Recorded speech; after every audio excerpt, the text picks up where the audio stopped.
40-годишната обсада, ликът и щом са копени бразди, от днешната ти пишна дреха млада едва ли ще останат и следи. Тогава, ако някой те запита къде си скрил предишния си план, към зор угаснал в очница изпита да сочиш гордо с пръст, ще бъде срам. А би била далече по-богата похвалата, когато му речеш: тук в този мой син е моята оплата за буйните ми дни като младеж. Ти по-младен, макар и с бели власи, затоплена ще видиш пак кръвта си. Пожелавам го на всички. И най-любимия ми, дали да те сравня с летен ден, ти по-смил от него, по-умерен.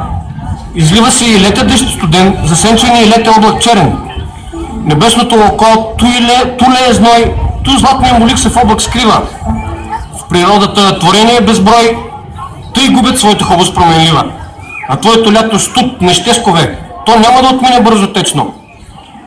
То вечно ще е в тези стихове, създадени за да живеят вечно. Гърдел окочете, уста шепти, ще дишат те и в тях ще дишаш ти. Аплодисменти!